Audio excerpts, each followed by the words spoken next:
Bismillahirrahmanirrahim. Assalamu alaikum, dear students. Welcome to your online fourth year compulsory English class by Mrs. Alia Musharraf, AP English, Government Degree College for Women, Muslim Town, Rawalpindi. As all of you are very well aware of the current situation of COVID-19 pandemic, in this scenario, this was the most suitable way suggested by the government for saving your precious lives and time. I hope all of you will avail this opportunity with every possible effort in order to achieve good marks. Now, we will start our lecture. The name of your first book is A Selection of Modern English Essays for BA students, compiled and edited by Professor Sajjad Sheikh, Karwan Book House, Lahore. The second book is a novel by Ernest Hemingway, and the name of the novel is The Old Man and the Sea. First of all, we will discuss paper pattern and division of marks. Total marks of your paper are 100, and there will be two sections of your paper. Section A will be comprised of questions from your text, and there will be two questions having three parts each in section A. Section 1. Question number 1 will be from your textbook, A Selection of Modern English Prose, and it is of 20 marks.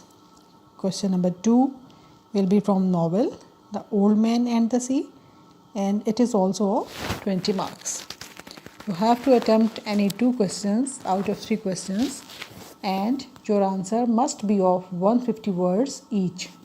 So, section A will be of 40 marks in total. Now we come to the second section, that will be of 60 marks, and it will be your grammar section. And in it, question number 3 will be of essay writing. You have to write on any one of the given topic, and your essay will be comprised of 300 to 350 words, and it will carry 25 marks. 5 marks will be for an outline, and 20 marks will be for your essay. Question number 4 is correction. 8 incorrect sentences will be given, and you have to correct any 5 sentences, and that question carries 10 marks. Question number 5 will be using of idioms, idiomatic phrases in your sentences. Out of 8 idioms, you have to attend any 5, and this question will be of 10 marks. Question number 6 will be the last question, and it is about letter writing. Out of 2 letters, you have to write only 1. This question will be of 10 marks.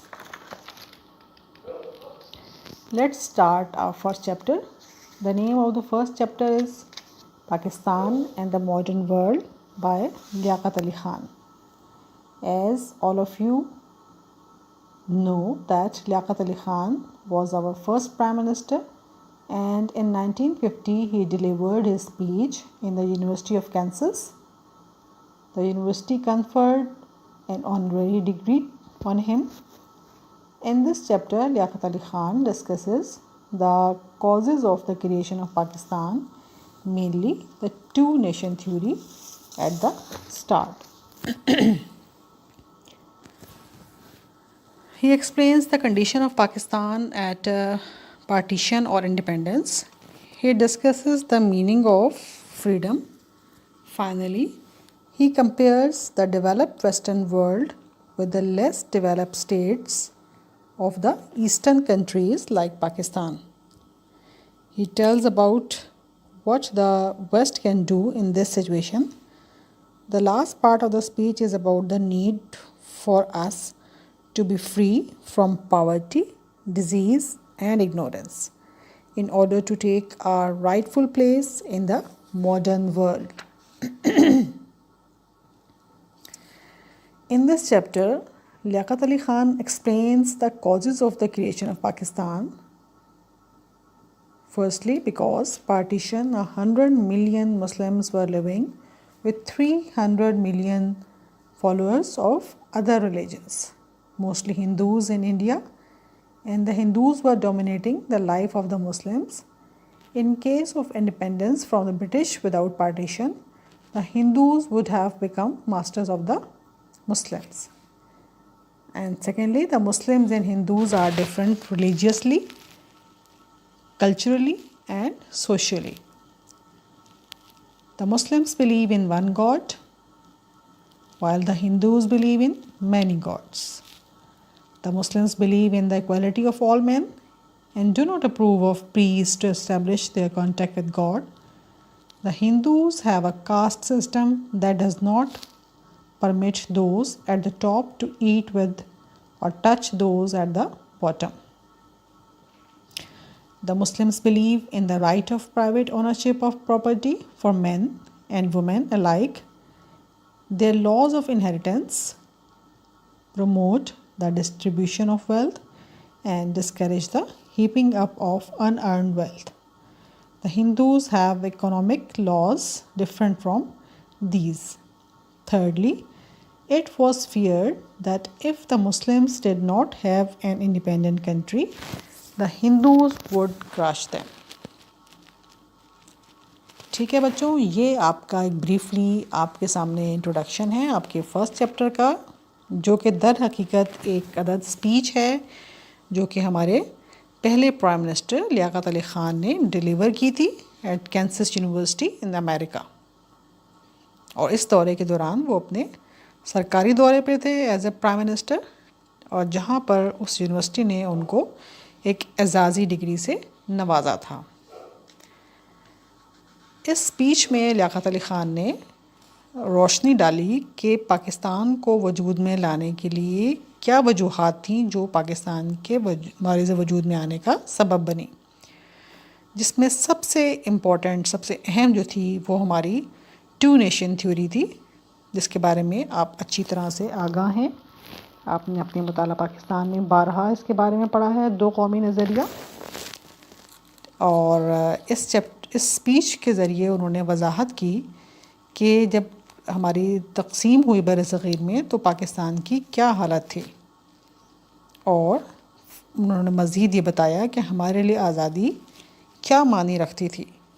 اور آخر میں انہوں نے تقابل پیش کیا جو جدید ترقی یافتہ مغربی ممالک ہیں ان کا کچھ کم ترقی یافتہ ریاستوں کے ساتھ مشرقی ممالک میں، جس میں پاکستان بھی شامل ہے.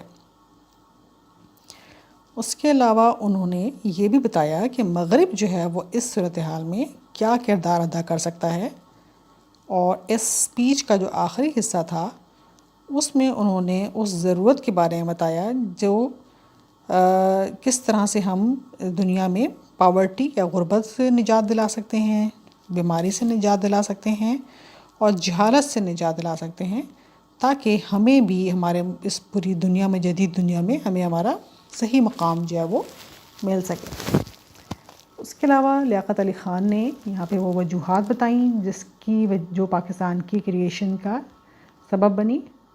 اور انہوں نے یہ بتایا کہ جو پارٹیشن تھی یا جو تقسیم تھی، جس میں تقریباً 10 کروڑ کے قریب مسلمان جو تھے وہ رہ رہے تھے 300 million followers of other religions, 30 crore یعنی دوسرے مذاہب کے لوگوں کے ساتھ، جن میں زیادہ تر ہندوز جو ہیں وہ اکثریت میں تھے انڈیا میں.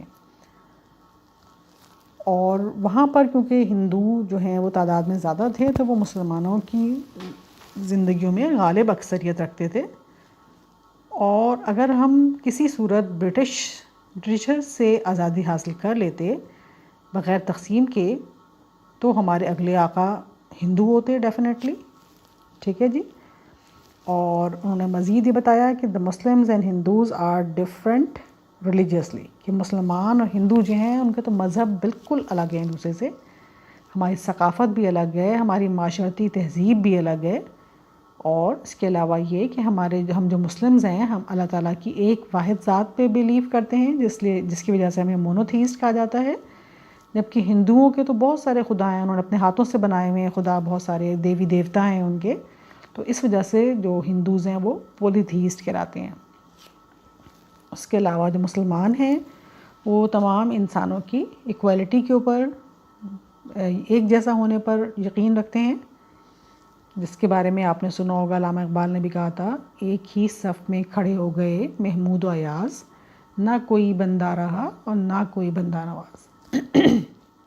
اسی لیے مسلمان جو ہیں وہ کسی بھی قسم کی پریسٹ ہوڈ جو ہے وہ اس کو اپنے مذہب میں قبول نہیں کرتے، اور اس کے علاوہ ہندوؤں کا ایک ذات پات کا نظام ہے جو کہ 4 حصوں میں بٹا ہوا ہے، اور جس میں جو ان کی سب سے اونچی ذات کے ہندو ہیں وہ سب سے نچلی ذات کے ہندوؤں کے ساتھ بیٹھ کے کھانا جو ہے وہ بہت حرام سمجھتے ہیں، ان کے یہاں اس کو بہت برا سمجھا جاتا ہے۔ اس کے علاوہ مسلمان جو ہیں وہ یقین رکھتے ہیں کہ آپ کی جو پرائیویٹ اونرشپ ہے پراپرٹی کی، جائیداد کی، آدمی ہوں چاہے عورتیں ہوں، وہ بالکل ایک جیسی ہے، اور جبکہ ہندوؤں کے جو انہیریٹنس کے لاز ہیں، وراثت کے قوانین ہیں، وہ بھی ہمارے مسلمانوں سے کافی مختلف ہیں۔ ہندوؤں کے جو معاشی قوانین ہیں جس میں سود سر فہرست ہے، وہ بھی جو ہے وہ ہمارے قوانین سے کافی مختلف ہے۔ اور اس کے علاوہ یہ تھا کہ اگر مسلمانوں کو اس وقت آزاد ملک نہ ملتا تو شاید ہندو جو ہیں وہ انہیں کچل ڈالتے۔ اور مزید آخر میں انہوں نے یہ بھی کہا کہ جو انڈین سب کانٹیننٹ ہے، بر صغیر تھا اس وقت، وہ اتنا بڑا تھا کہ اس کو بڑی آسانی سے آپ 2 عدد انڈیپینڈنٹ کنٹریز میں تقسیم کر سکتے تھے، اور ایسا کرنا بہت ضروری تھا کیونکہ مسلمان قوم جو تھی وہ اسی صورت میں ہی کام کر کے ترقی کر سکتی تھی جب اس کو کوئی الگ جگہ پر پنپنے کا موقع دیا جاتا۔